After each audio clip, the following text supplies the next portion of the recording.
Masechet Shkalim Daf Chaf, nous commençons à la 8e ligne, Ginae Shataf Zikin. L'Agma nous dit Ginae, c'était le nom d'un fleuve. Shataf Zikin a emporté. Zikin, c'est des outres de vin. Ate Uvda Kumer Rabbi Tzrak, la question s'est posée devant Rabbi Tzrak. Be Rabbi Lazar, Ve Amar, il a dit, Yichakmun Shafaya Kitreon. C'est-à-dire, si les propriétaires, ceux qui ont fait le nœud à ces outres de peau, quand on est du vin, reconnaissent leur nœud, ils pourront le prendre et on ne considère pas, on ne pensera pas que c'est peut-être du vin qui est non cachère, qui ne leur appartenait pas. C'est-à-dire, puisque nous avons juste avant, la Gemara nous avait rapporté le dîne de la viande qui avait été perdue dans le fleuve et qui avait été ensuite retrouvée par rapport au dîne de Bassar, Shinitalem, Inaim, de la viande qu'on a perdue de vue. Donc ici, la Gemara continue avec quelques méthodes, quelques cas où on a perdu et ensuite retrouvé quel est le dîne. De même, nous dit la Gemara, Nekunika, nous explique Korban Haïda, c'est une sorte de bouteille, Ishtakar a été trouvé, Bekenishta, des boulets. Dans la synagogue de la ville qui était appelée Bouli, Ate Uvda Kumer Rabbi Yirmiyah, la question s'est posée devant Rabbi Yirmiyah. Amar, il a dit, Yitrakemun Sekuraya Avid Teon. Il suffit que ceux qui avaient l'habitude de faire un signe sur les bouteilles avec du rouge reconnaissent leur signe pour que les bouteilles, le vin, soient permis. La Gemara nous raconte un autre cas. Gedi Tzali. Un agneau grillé, Ishtakar, a été trouvé Be'asrate, dans les marchés, le marché des Goufta, de la ville de Goufta. Vetirou, et on l'a permis. C'est-à-dire que les Chachamim ont permis à celui qui l'a trouvé de le garder et aussi de le consommer. Mishum Shnedvarim, grâce à 2 points, à cause de 2 choses que la Gemara va nous expliquer. Mishum Metzia, ou Mishum Rov Me'alched Rachim. C'est-à-dire, tout d'abord, on a permis Mishum Metzia, c'est-à-dire il peut garder l'agneau pour lui, et aussi il pourra le consommer, Mishum Rov Me'alched Rachim, puisque la majorité des gens qui passaient là-bas étaient des juifs, et donc la viande était certainement cachère. Il n'avait pas non plus l'obligation de rendre l'objet de proclamer, donc ce n'était pas considéré comme une Metzia, une perte qu'on a l'obligation de proclamer et de rendre, comme nous allons le voir, étant donné que tout ce qu'on trouve dans un endroit où il y a beaucoup de passages, nous dit la Gemara, les propriétaires ont certainement fait Yéhouch, ont désespéré retrouver la perte, et donc on peut la garder. C'est ce que la Gemara nous explique ici, Mishum Metzia, donc les Ramim m'ont permis de garder cet agneau, on n'est pas obligé de le rendre, d'étaner comme nous avons enseigné à Matzil, Miyadahari. Si on sauve un objet, Miyadahari, d'un lion, un objet ou une brebis qu'un lion va dévorer, on a été plus fort que le lion et on a réussi à récupérer la brebis, on peut la garder, et on considère que le propriétaire a certainement fait Yéhouch, et je n'ai pas d'obligation de rendre l'objet, puisque c'est sûr que le propriétaire ne pouvait pas sauver cet objet du lion. Ou bien de même, Minagayas, d'une armée, ou Mishunat Hayam, on récupère un objet de Meshunat Hayam, qui nous explique le Korban Haïda, c'est un endroit où la mer arrive lorsque elle est en tempête, une sorte de marée, de grosses vagues, ou Meshunat Nahar, ou bien du fleuve aussi. D'après le Korban Haïda, s'il s'agit de rochers à côté d'un port, c'est là Meshunat Hayam. Donc puisqu'il y a beaucoup de vagues, les vagues emportent et certainement qu'on n'a aucune chance de retrouver cet objet, donc nous allons voir qu'on peut le garder.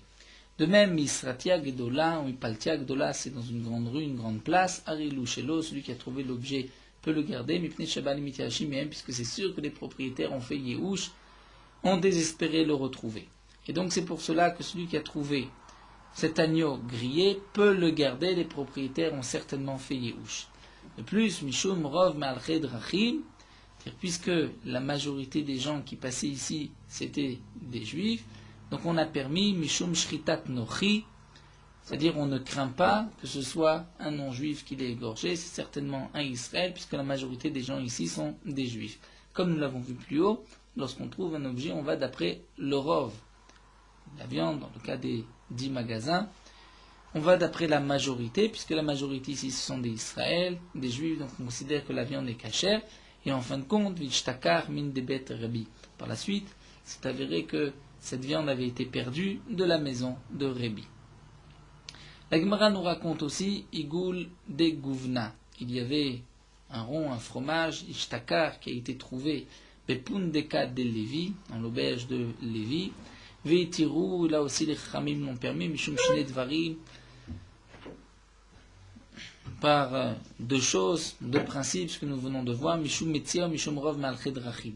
D'abord, on va considérer que ce fromage est cachère, et aussi on dira qu'il n'y a pas d'obligation de le rendre, celui qui l'a trouvé peut le garder, Mishum Metzia, Mishum Rov Malched Rachim, comme l'avons vu, Mishum Metzia, l'Etané, comme nous avons enseigné, Matzim Miyadagayes, Miyadahari, celui qui va sauver d'une armée ou d'un lion, ici c'est le Gaïès qui est marqué avant le Hari, certainement que il faut changer la girsa, parce que c'est la même braïta, ou bien Mishunat Ayam, Mishunat Anar, donc d'un débordement de fleuve, de la mer, donc des endroits où, lorsque la mer emporte l'eau, lorsque l'eau emporte un objet, elle ne le ramène pas. Misratiak de l'homme, Patiak de là, d'une grande place ou d'une grande rue, Haril ou Shelo, c'est à lui, celui qui l'a trouvé, Mne Shabalim Itachim, même parce que les propriétaires ont certainement fait Yehush, ont désespéré le retrouver. Et Mishum Rov Malched Rachim, c'est-à-dire Mishum Gvinat Nochi, on ne craint pas que ce soit le fromage d'un non-juif, puisque la majorité des gens étaient des Israélites. Veishtakar, et en fin de compte, par la suite, il s'est avéré que Min Rablazeb Rabbi Yossé, que ce fromage avait été perdu par Rabbi Eliezer Rabbi Yossé. Mais ça ne change pas que certainement il avait fait Yehush, puisque le din est le suivant, comme nous l'avons vu, lorsqu'on perd un objet dans un endroit où il y a beaucoup de passages, le propriétaire fait immédiatement Yehush, il sait qu'il ne le retrouvera pas. Amar Ravmana, Kumer Rabbi Yossé. Ravmana dit devant Rabbi Yossé, Va'ana, et pourtant, nous, Chamian, nous avons vu Rabbanan, les Chachamim, Machizim, qui proclamaient, qui rendaient un objet, même lorsqu'on avait trouvé cet objet dans un endroit où a priori on pouvait le garder d'après la halakha, c'est sûr que les propriétaires a fait Yehush, pourtant on a vu que les Chachamim rendaient cet objet, le proclamaient. Amarle, Rabbi Yossé n'était pas d'accord, lui a dit, At, inavit mishkar lo nesavat, si toi tu avais trouvé un objet dans un tel endroit, tu ne l'aurais pas pris pour toi, et pourtant Rabbi Yona avoue, Rabbi Yona ton père, lo amarken, ne disait pas ainsi, puisque Ela Amar, il avait l'habitude de dire, halvai, kad nishkar min piyusa velego. C'est-à-dire, il espérait, il décide déjà, je trouve un objet, alors j'espère le trouver à partir de cet endroit, puisqu'à partir de cet endroit, il y avait beaucoup de passages, et donc, Rabbi Yona avait l'habitude de dire, si au moins je trouve un objet, que ce soit dans un endroit où je pourrais le garder par la suite. Donc tu vois que, même ton père Rabbi Yona, lorsqu'il trouvait un objet où d'après la halakha, il n'avait pas l'obligation de le rendre, il le gardait. Et l'Agma nous dit, Afiluken ashkar velo nasiv. Nous avons plusieurs pirushim dans les mefarshim. Afiluken, est-ce qu'il s'agit de Rabbi Yona lui-même, que l'Agma nous dit, Afiluken, malgré que Rabbi Yona avait l'habitude de dire qu'il espérait trouver un objet et pouvoir le garder, malgré tout, il le rendait. Ou bien d'après d'autres mefarshim, Afiluken, c'est-à-dire, même si Rabbi Yossé avait dit à Rabbi Mana que son père, le père de Rabbi Mana, donc Rabbi Yona, lorsqu'il trouvait un objet, donc il espérait trouver un objet à un endroit où il n'avait pas l'obligation de le rendre, il pouvait le garder, malgré tout, Rabbi Mana, lorsqu'il a trouvé un objet, il ne l'a pas gardé, il l'a proclamé, il a voulu faire l'ifni mishuratadin, c'est-à-dire au-delà du din de stricte ligne, shuratadin, la ligne du din, de la justice, malgré tout, il l'a proclamé pour rendre l'objet à son propriétaire. Halakha Gimel Matniti. La Mishnah nous dit, Be'ema shenimtset mirushalayim vad migdal eder. Une bête qui a été trouvée entre Yerushalayim et entre cet endroit qui est appelé Migdal Eder, ou Kemidata l'école roi. Donc bien que Migdal Eder ne contournait pas toute la ville, mais la mesure qu'il y avait entre Yerushalayim et Migdal Eder, on calculera la même mesure pour tous les autres points cardinaux autour de Yerushalayim. Et donc dans ce cercle tout autour de Yerushalayim, lorsqu'on trouve une bête, on considère que Zecharim Olot, c'est une bête mâle, Olot, on est sûr que c'est un korban Ola. puisque le korban ola n'est que zachar. Nekevot, c'est une femelle, zifre shlamim, c'est un korban shlamim. L'Agmara posera la question, mais si c'est un mâle, ça peut être aussi un korban shlamim, puisque le shlamim est ou bien une bête mâle ou femelle. En tout cas, ici, la Mishnah nous dit, si c'est un mâle, c'est ola, si c'est une nekeva, une femelle, c'est shlamim. Rabbi Yehuda, mais Rabbi Yehuda nous dit, haraou les psachim, kodem la regel shloshim yom. Si on trouve, dans les 30 jours avant Pessah, un agneau qui est raoui, qui peut être sacrifié en tant que korban Pessah, c'est-à-dire qui est dans la première année, eh bien, on pourra l'offrir en tant que Pessah, puisque c'est certainement un korban Pessah. Lorsqu'ensuite on retrouvera les propriétaires, donc il faudra bien sûr rembourser, donner la valeur de la bête aux propriétaires, c'est ainsi que le Barthénora explique. Barishona, au début, Ayum Mashkenim et Motsaea, on prenait même un gage de celui qui avait trouvé une bête, Achumevi Nesachea, jusqu'au moment où il va lui-même apporter les Nesachim, c'est-à-dire lorsqu'on apporte un korban, il y avait toujours une offrande et du vin qu'on devait verser sur le misber, donc celui qui a trouvé la bête doit lui amener les Nesachim. Donc les gens ne voulaient pas payer de Nesachim, ils ont dit si je vais attraper cette bête, je vais devoir l'offrir en tant que korban, je vais devoir apporter des Nesachim, donc ils laissaient la bête et ils partaient, ils se sauvaient. Le Beddin a institué Nesachim Baim Michel Tzibour, que les Nesachim allaient être apportés par la communauté, par le Tzibour, dire pas la caisse du Tzibour. Amar Rabbi Shimon nous dit Shiva Dvarim Itkinu Beddin. Il y a 7 choses que le Beddin avait instituées. Vezeh Echad Mehem. Et ce que nous venons de voir, c'est une de ces 7 choses. Et la Mishnah va énumérer, voici les autres choses. Nochi Sheshalach Olato Mimdinatayam. Gemara que nous avons déjà vu, un non-juif qui a envoyé un korban Ola d'outre-mer, de loin. Comme nous l'avons vu qu'on peut accepter le korban d'un non-juif, Veshalach Iman Nesachim, si le non-juif a lui-même envoyé les Nesachim, Krevim Michelo, donc on les offrira avec l'argent du non-juif. Et sinon, Krivi Michel Tzibour, donc on prendra de l'argent de la communauté. Vechen Ger, de même, un converti, Shemet qui est mort, Vinyar Zvachim, il a laissé des korbanot. Imishlo Nesachim, s'il a de quoi apporter des Nesachim, Krivi Michelo, donc on offrira les Nesachim de son argent. Et sinon, Krivi Michel Tzibour, on apportera les Nesachim de la caisse de la communauté. Vetnaï Beddinu, il y a encore un Tnaï Beddin, al Kohen Gadol Shemet, lorsqu'un Kohen Gadol est mort, tant qu'on n'a pas nommé un autre Kohen Gadol, il faut offrir la minchat chavitin que le Kohen Gadol devait apporter tous les jours, comme nous le verrons la Gemara va développer un petit peu cette minchat chavitin, en vérité toute une suga dans ma sechet menachot, que le Kohen Gadol devait apporter tous les jours une minchat nesachim, donc il devait apporter un isaron, et la moitié était offerte le matin, la moitié l'après-midi. Ce n'était pas obligatoirement le Kohen Gadol qui allait sacrifier, offrir cette offrande, mais c'était de son argent. Lorsque le Kohen Gadol est mort, on n'a pas encore eu le temps de nommer un autre Kohen Gadol, il faut aussi apporter cette mincha, et cette mincha sera apportée Michel Tzibour de la caisse communautaire. Rabbi Yehuda Omer, Michel Yorshim. D'après Rabbi Yehuda, ce sont les héritiers qui devront donner la mincha travitin de Shlema et Takreva, et dans tous les cas, bien que le Kohen Gadol devait apporter une moitié le matin, une moitié l'après-midi, si le Kohen Gadol est mort, ils devront amener tout un Issaron et l'offrir, étant donné que le premier Kohen Gadol est mort. La Gemara continue, à la Melar Valaetzim, les Chachamim ont aussi institué qu'on peut profiter du sel et du bois, chez Yu Kohanim Notim Bahem, que les Kohanim qui mangeaient les korbanot, Bet Hamikdash pouvaient profiter de saler leur viande et d'utiliser le bois qui était dans le Bet Hamikdash. C'était une des conditions du Beddin. Vers la para, chez le Yumoalim Be'afra, les Chamim aussi institué que la para adouma, il n'y a pas de meila si on tire profit de la cendre de la para adouma. Vala kinim apsulot yubaot Michel Tzibour. Lorsque une femme, par exemple, a apporté ses korbanot, nous avons vu les kinim, après une naissance, un korban khatat, un korban ola, et que donc elle a laissé l'argent dans le chauffard, on va apporter le korban, et il y a eu un psoul, une erreur au moment de la avoda. Il faut donc apporter un autre korban à la place, Qui apportera ce korban? Eh bien, Michel Tzibour, c'est-à-dire de la caisse communautaire, on achètera un autre korban pour cette femme. Rabbi Yossé Omer, Rabbi Yossé nous dit, Hamesapek et Akinim ou Mesapek Tapsol. D'après Rabbi Yossé, celui qui va fournir les kinim au Bet Amigdash, ou Mesapek et Tapsolot, c'est lui aussi qui va fournir les oiseaux lorsqu'il y a eu un psoul et qu'on doit les remplacer.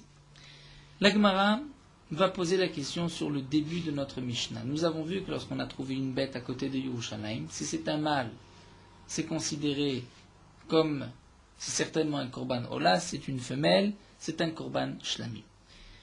Ici nous avons plusieurs versions, nous allons suivre celle du Gaon de Vilna. Le Gaon de Vilna nous dit qu'il y a donc tout un mélange dans cette sugya, et il faut lire ainsi. Donc dans la Haga Aleph du Gaon de Vilna, voici la question de la Gemara. Ven ashlamim ba'im min ascharim min anekevot. Mais demande la Gemara, mais est-ce que le korban shlamim ne peut pas venir non plus des zecharim? Est-ce que le korban shlamim n'est pas offert si c'est un mâle, c'est seulement une femelle? Et donc nous avons vu dans la Mishnah que si c'est un mâle, c'est certainement un korban ola, mais c'est peut-être un korban shlamim. Et la Gemara va répondre à Boshia Rabba, répond à Mar, lavo bidmeem shanu. Il s'agit ici de quelqu'un qui a l'intention d'essayer d'arranger, de faire en sorte que cette bête ne reste pas avec ce doute, est-ce que c'est un korban ou là un korban shlamim? Que va-t-il faire? Ketzado ose. Motzi lechulin vechozer veose otan olot. Ça c'est aussi une soubia qui est rapportée dans Masechet Kiddushin, Daf Nun He, Daf Nun Dalet, Daf Nun He. La conclusion de la Gemara là-bas n'est pas exactement la même qu'ici, mais le principe est le suivant, comme l'explique Rashi. Donc il va apporter 2 bêtes et il va racheter, ça veut dire la kedusha de cette bête sur une des 2 bêtes. Donc il a un doute, est-ce que c'est un korban ola, un korban shlamim? Donc il va apporter 2 bêtes et il va dire, si c'est un korban ola, donc je vais faire passer cette kedusha sur cette bête qui sera ola, et l'autre bête deviendra donc un cadeau korban shlamim. Si c'est un shlamim, ce sera donc le contraire. Et la Gemara va poser la question à Amar Avasil et Rabbi Yaakov Baracha. En réalité, nous retrouvons toute la girsa du Gaon, mais dans un autre sens. Dans notre Gemara, donc on suit à l'intérieur du Gaon. Amar Avasil et Rabbi Yaakov Baracha ve'enze mezid. Avasil pose la question à Rabbi Yaakov Baracha, mais comment on peut faire sortir la kedusha de cette bête, les choulines, puisque cette bête n'a aucun défaut? Comment on peut faire passer la kedusha? L'Echaora, si on fait exprès, c'est une bémézide, dans ce cas-là, lorsqu'on a cette intention volontaire d'enlever la kedusha, on ne peut pas enlever la kedusha. C'est une marloquette entre Rabbi Meir et Rabbi Yehuda, et ici la Gemara considère que cette Mishnah ne va pas être expliquée juste d'après Rabbi Meir. D'après la conclusion de Masechet Kiddushin, cette Mishnah c'est Rabbi Meir. Ici le Yerushalmi préfère dire que cette Mishnah c'est même d'après Rabbi Yehuda. Et puisque d'après Rabbi Yehuda, donc lorsqu'il y a Ekdesh bemezid en min chalel, c'est-à-dire que si c'était kadosh et que je veux volontairement lui enlever la kedusha, je ne peux pas enlever la kedusha. Et donc la question de la Gemara, si c'est mezid, comment la kedusha peut être enlevée de cette bête? Amarlé lui répond, Mikevan shetnai bedin hu enzen mezid. C'est-à-dire qu'il y avait un tnai bedin, c'était une condition du bedin, comme nous explique ici le Takin Chadetin. Dès le départ, lorsqu'un homme veut offrir un korban shlamim, si nous avons un doute, peut-être c'est un korban ola, peut-être un korban shlamim. Donc on va dire que c'est un korban ola.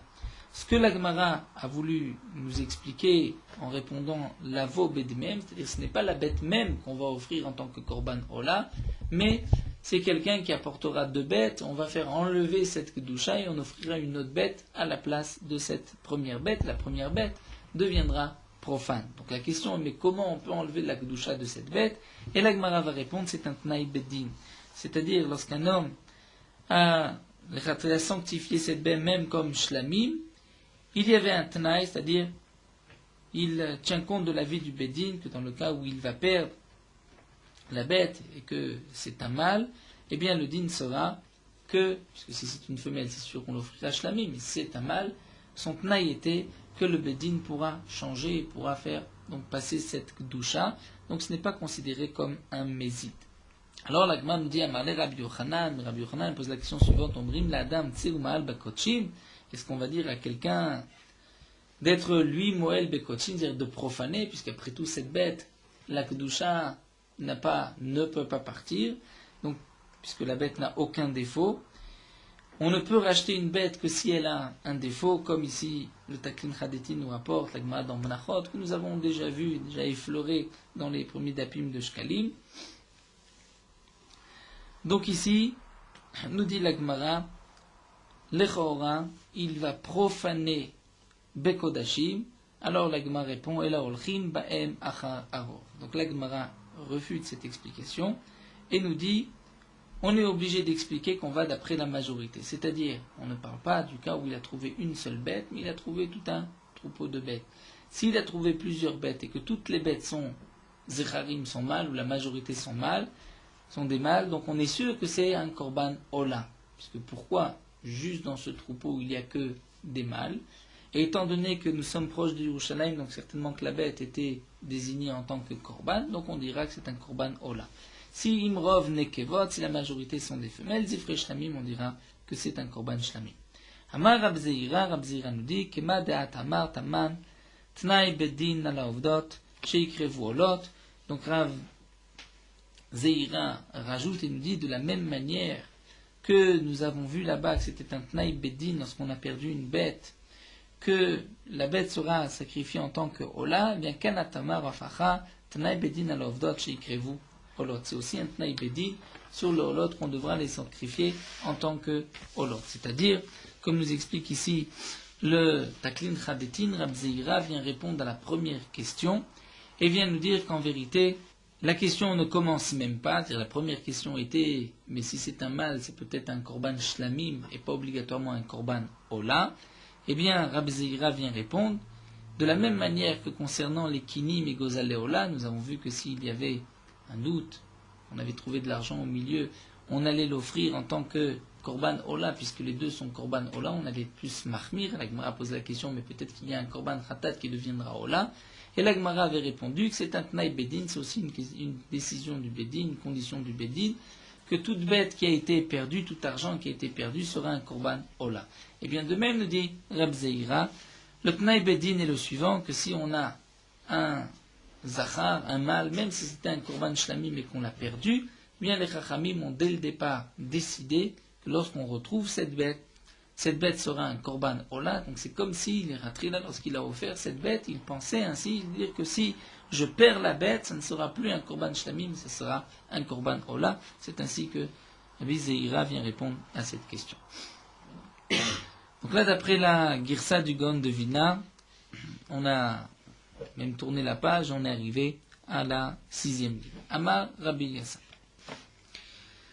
Rabbi Yassan nous rapporte ce que la Gemara nous a déjà rapporté plusieurs fois, d'Anataman, quand j'étais là-bas en Bavel, Shamit Kal Rabbi Yuda, j'ai entendu la voix de Rabbi Yuda, Shal et Shmuel, qui a posé la question à Shmuel. Ifri Shiklo va mettre, lorsqu'un homme a prélevé son shekel et il est mort. Qu'est-ce qu'on fera de ce shekel? Amarle Yipelu Lindava. Le shekel ira l'indava pour offrir des korbanot ola lorsque le misbéach n'a plus de korban. Umutar asiri taïfa shelo, et lorsqu'il reste du asiri taïfa, donc du Kohen Gadol qui devait apporter cette minchat ravitim asiri taïfa, il reste de l'argent. Donc il avait préparé de l'argent et il y en a en plus. Là nous avons une marloquette. Rabbi Yochanan ma yulichem il y a mamela. D'après Rabbi Yochanan on le jettera dans la mer morte. Rabbi Zomek l'indava. D'après Rabbi Lezer, ceci sera pour l'indava. On achètera ensuite un korban ola. Asiri taïfa shel Kohen Gadol. Et là nous avons une autre marloquette. Donc c'est pour cela que la Gemara nous rapporte cet enseignement de Shmuel pour la suite, puisque là nous allons développer un petit peu la minchat ravitin du Kohen Gadol que nous avons vu dans la Mishnah. Donc lorsque Asiri Taïfa chez le Kohen Gadol, une Asiri Taïfa du Kohen Gadol, donc le Kohen Gadol devait offrir un dixième de Efa, c'est-à-dire l'équivalent d'un Issaron. Quelle était la manière d'offrir, d'apporter et de diviser en deux? Rabbi Yochanan Amar, Chotseota varkach mekatsha. Donc d'abord il devait la diviser en deux, et ensuite il allait la sanctifier. Il allait dire, ça c'est pour ma minchat rabitin. Donc il apportait d'abord de la farine dans une mesure de Issaron. Il allait ensuite la diviser en deux et il disait, voici, ça c'est pour ma minchat rabitin. Rabbi Shimon ben Lakish ama mekacha varka chotseota. D'après Rabbi Shimon ben Lakish, on devra faire le contraire. D'abord, être mekadesh, et ensuite on la divise en deux. Et la Gemara va nous rapporter une preuve, comme Rabbi Shimon ben Lakish, une question contre Rabbi Yochanan. Matnita pligal Rabbi Yochanan. La Gemara nous dit, nous avons une braïta qui est contre Rabbi Yochanan. Puisque c'est marqué, markriv merza ou merza avad. Il apportera une demi, et l'autre demi va être perdu. C'est-à-dire, nous explique le Taklin Chadetin. Nous avons une Mishnah dans Masechet Menachot. Un Kohen Gadol qui a apporté sa Minchat Ravitin le matin. Donc il avait un Issaron, il a divisé en deux. Il a apporté la première moitié le matin et ensuite il est mort. On a désigné un autre Kohen Gadol le jour même. C'est marqué que le Kohen Gadol, le deuxième, ne pourra pas apporter Chatzi Issaron de sa maison, un demi-Issaron. Il ne pourra pas non plus prendre le demi-Issaron du Kohen Gadol qui est mort, mais il devra apporter un Issaron entier, le diviser en deux et offrir la moitié l'après-midi. Et donc il reste deux demi, la demi du premier Kohen Gadol et l'autre moitié de ce deuxième Kohen Gadol qui reste en suspens. Qu'est-ce qu'on en fera? C'est marqué. Donc là, on reprend dans la Gemara, c'est marqué Makriv Merza, il offrira une moitié, donc la moitié de ce qu'il va apporter l'après-midi, ou Merza Avad, et la moitié, l'autre moitié sera perdue. Donc là, ici, nous avons une question contre Rabbi Yochanan. Puisque Rabbi Yochanan pense, comme nous l'avons vu, qu'on va d'abord diviser en deux, et ensuite la sanctifier, l'offrir, et lui donner une certaine Kedusha. Si d'après Rabbi Yochanan, on n'a pas rendu Kadosh l'autre moitié, donc pourquoi Avad? Pourquoi il faudra la mettre de côté? Elle n'a aucune Kedusha. Et la Gemara répond, Patarla, on répondrait ainsi, Sheken, Afilu Maot, Yelchule Yamamelach. Explique la Gemara, pourquoi il faudra la perdre, l'anéantir?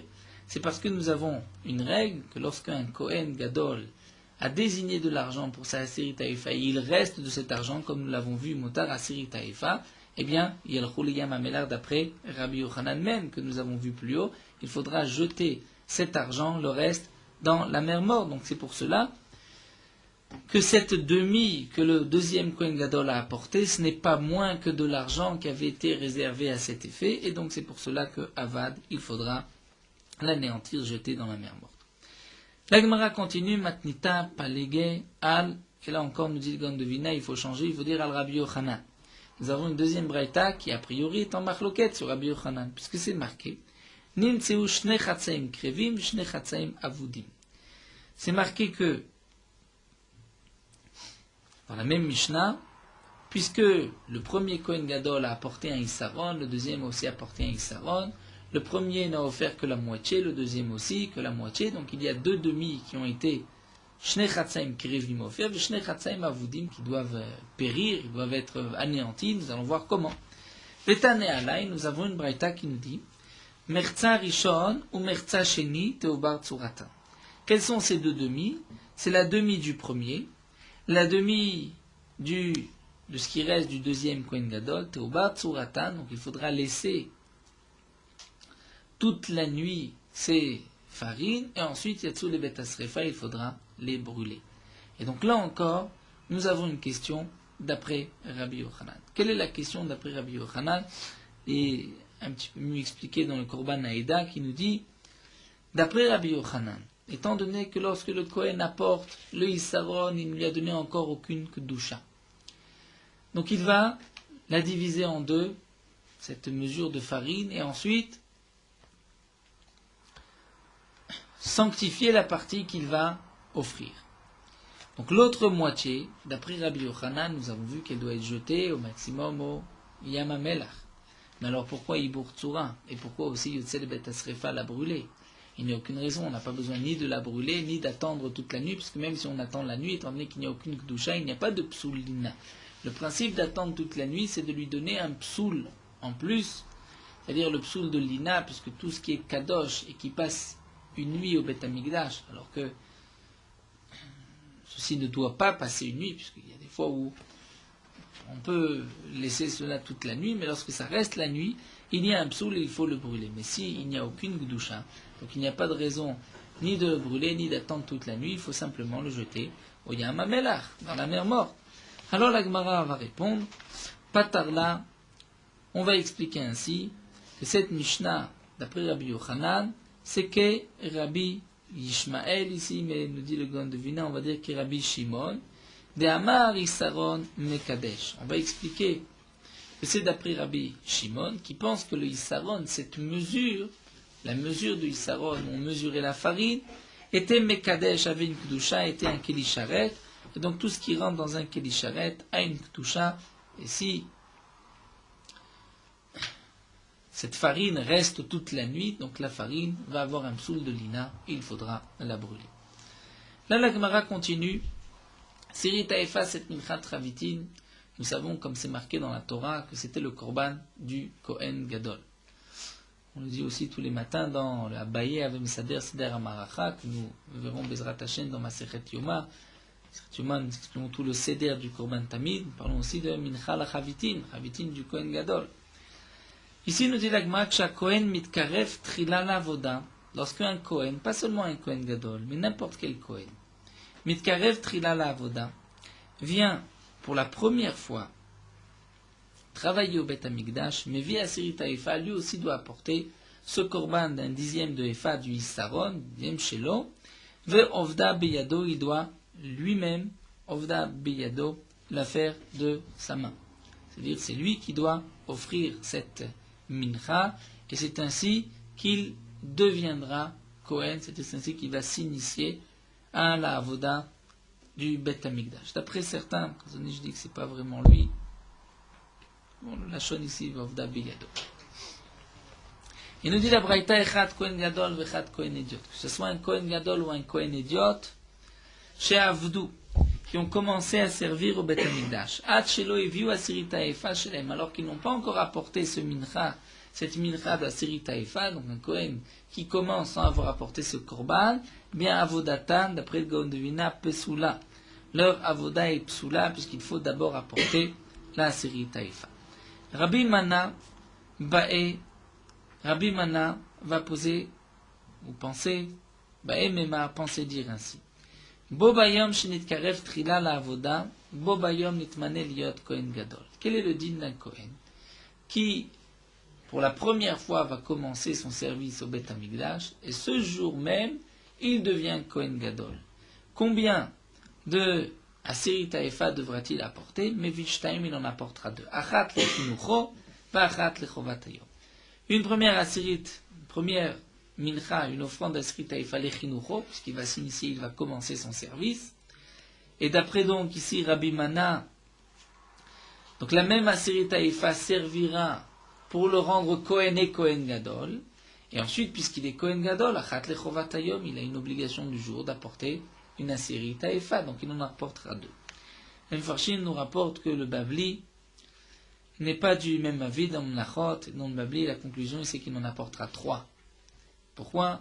Puisqu'il doit apporter d'abord une mincha parce qu'il est Kohen, ensuite une autre mincha parce qu'il est Kohen Gadol, et donc tout Kohen qui devient Kohen Gadol doit aussi commencer par une Asiri Taïfa, et aussi puisqu'il est Kohen Gadol, donc maintenant il a l'obligation du jour, Minchat Ravitim.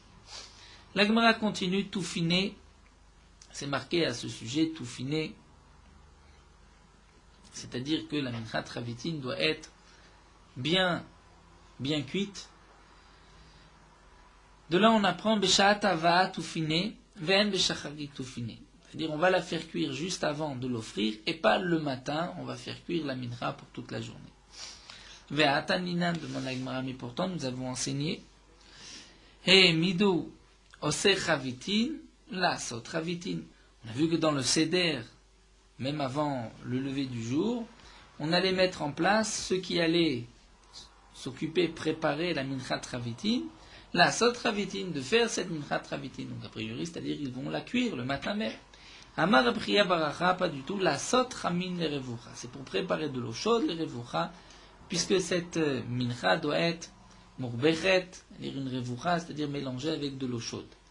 La mincha devait être d'abord On devait verser de l'eau chaude, mélanger avec de l'eau chaude, et ensuite, on devait la faire cuire. Toufiner, puisque c'est marqué dans le passouk Toufiner, nous avons ici une marloquette. Rabbi Yassa Beshem Rab Chanina pense que Metagna Varkar Ofa. Donc il fallait aussi la faire frire dans de l'huile. Donc d'après Rabbi Yassa, il faut d'abord la faire frire dans de l'huile et ensuite la faire cuire. Rabbi Yassa Beshem Rab Chanina dit le contraire. On fait Ota Varkar Metagna. D'abord on va la faire cuire et ensuite la faire frire dans de l'huile. Nous allons suivre la gare du Gon de Vilna qui nous dit, donc il va reprendre ce que la Gemara dira par la suite, il va juste inverser les lignes et nous dire ainsi. Donc je suis là, Aga de Hot E. Ateilin plukta kilin plukta. La Gemara nous dit cette première marloquette, nous allons la retrouver dans une autre marloquette, puisque nous avons une marloquette qui est la suivante. Toufiner, les Chachamim ont marqué que signifie toufiner. Teafena, marqué toufiner, teafena, c'est-à-dire teafena na. Il faudra la faire cuire na. Na, c'est comme nous l'avons vu au sujet du Korban Pessah, c'est-à-dire à moitié cuit. Rabbi Omer, tafine na'a, et Rabbi Yossé, Rabba Amar, tufine Rabba. Et d'après Rabbi, c'est tufine na'a, qu'elle soit bien cuite, qu'elle soit belle. Et Rabbi Yossé, Rabba dit tufine Rabba, très cuite, si on peut dire. Donc là, Gemara va nous expliquer toujours dans la Girsa du Gon de Vilna, la première des grandes lignes dans cette Girsa. Manda Amar tufinena, donc la Gemara va nous expliquer celui qui dit que tufine, c'est-à-dire tufinena, que Manda Amar, il pense que metagna varkar ofa. D'abord, il fallait la faire frire et ensuite la faire cuire. Donc lorsqu'on va la faire cuire, elle était déjà à moitié cuite, elle était na. Donc tufinena, c'est-à-dire il faut d'abord la faire frire et ensuite la faire cuire. C'est la première marloquette que nous retrouvons. Mandamar tufinena, celui qui dit que tufinena, que mandamar ofeota, varkar metagna, lui pense qu'au contraire il fallait, comme nous l'avons vu plus haut d'après un mandamar, la faire cuire dans le four, varkar metagna, et ensuite la faire frire. Pourquoi? Nous explique Takin Chadetin, puisque si on va la faire frire avant, elle va un petit peu noircir à cause de l'huile et de la poêle, et donc elle ne sera pas na'a, elle ne sera pas belle. Donc il faut d'abord la faire cuire dans le four et ensuite la faire frire. Et donc Toufine Rabba nous explique Taklan Chaditin, la troisième chita, c'est qu'il faudra beaucoup la faire cuire au four, c'est-à-dire comme c'est marqué dans Menachot, que lui pense comme les deux, il faut que ça soit na et na'a. Donc c'est pour cela qu'on va la faire cuire d'abord une première fois, donc elle sera na'a, elle sera belle. Ensuite on va la faire frire, elle deviendra na, plus tendre, plus molle, et ensuite encore une fois on la fera cuire une autre fois. On continue dans la Gemara et nous reprenons d'après le Gaon de Vilna. Donc, Vav dans la Gemara, là où il y a un Vav entre crochets. Et nous allons encore une fois reprendre la Gaon du Gaon de Vilna qui nous dit L'osov davar shemet afilu nitma va afilu nitre mimum. C'est-à-dire, au sujet du Kohen Gadol, où nous avons vu que lorsque il est mort, donc il faudra ensuite apporter une autre mincha, comme nous l'avons vu. Ici nous dit la Gemara, l'osov davar, c'est-à-dire c'est pas seulement s'il est mort, mais même s'il a eu un autre psoul. Quel peut être l'autre psoul? Ou bien que le Kohen Gadol a eu un moum, un défaut, ou bien que le Kohen Gadol est devenu impur. Donc, ou bien que le Kohen Gadol est devenu impur, ou bien qu'il a eu un défaut. Et ici, la Gemara pose la question suivante. Est-ce que c'est seulement lorsqu'il a eu un défaut, ou c'est même lorsqu'il est devenu impur? C'est-à-dire, on est sur un point. C'est que ce qui est marqué lorsque le Kohen Gadol est mort, c'est pas seulement lorsqu'il est mort. Donc pas seulement lorsqu'il est mort, ça vient inclure un autre cas. Quel cas? Est-ce que c'est seulement le cas où le Kohen Gadol a un défaut? Quelle différence s'il a un défaut ou si il est impur? C'est que lorsqu'il a un défaut, c'est fini, il ne pourra plus redevenir Kohen Gadol. Alors que lorsqu'il est impur, il pourra par la suite donc se purifier, donc peut-être qu'il ne ressemble pas au din du mort. Donc la question de la Gemara ici est la suivante. C'est vrai que nous savons que ce qui a été dit à propos d'un Kohen Gadol qui est mort au sujet de sa Minchat Ravitin, c'est pas seulement lorsqu'il est mort. Donc pas seulement lorsqu'il est mort, c'est même lorsqu'il a eu un défaut. Mais est-ce que c'est même lorsqu'il est devenu impur? Ou bien lorsqu'il est devenu impur, on va dire qu'il garde son statut de Kohen Gadol, où on n'a pas besoin d'apporter ni des Yorshim, ni du Tzibour.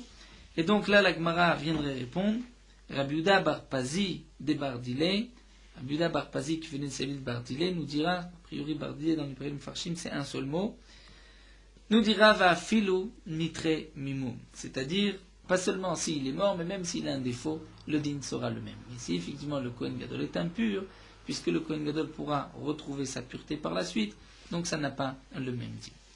La Gemara continue, Minaim le Kohen Gadol shemet. D'où est-ce qu'on sait que si le Kohen Gadol est mort, velo minuacher tartar, et qu'on n'a pas encore nommé un autre Kohen Gadol à sa place, Minchato Kreva Michel Yorshim, qu'on offrira la mincha Travitim du Kohen Gadol de ses héritiers. Comme nous l'avons vu dans la Mishnah, c'est une marloquette. Talmud Lomar, c'est marqué dans le Pasuk, Mi Banav, Yaase Ota. La suite du Pasuk, c'est Mi Banav, Kohen Gadol, Mi Banav. Donc on voit qu'il s'agit même de ses enfants. C'est-à-dire Mi Banav, que parfois, c'est ses enfants qui apporteront la mincha. Yaase Ota, on apprend de là, Yachol Yivin al Chatsaim, est-ce qu'ils pourront apporter la moitié? Talmud Lomar, Ota, Kula Amarti, c'est-à-dire Akadosh Baruch Hu dit, ils devront amener tout un Issaron et l'offrir, étant donné que le premier Kohen Gadol est mort. Divre Rabbi Yehuda sont les paroles de Rabbi Yehuda. Rabbi Shimon Omer, Enava et la Michel Tzibour. D'après Rabbi Shimon, lorsque le Kohen Gadol est mort, on apportera la Minchat Ravitim, tant qu'on n'a pas nommé un autre Kohen Gadol, Michel Tzibour de la communauté. Et là on suit encore la Girsa du Gaon de Vina, chez Nehema, comme c'est marqué, Chok Olam. Chok Olam, c'est-à-dire Michel Olam, ça vient du public, de la communauté, Kalil Takta, Kalil Laktara, c'est-à-dire elle sera entièrement brûlée. Et là, nous allons nous arrêter ici, et nous reprendrons Bezrat Hashem à Rabiba Bar Mama, d'après cette Girsa, qui posera une question, une contradiction, d'après Rabbi Shimon, comme nous le verrons Bezrat Hashem.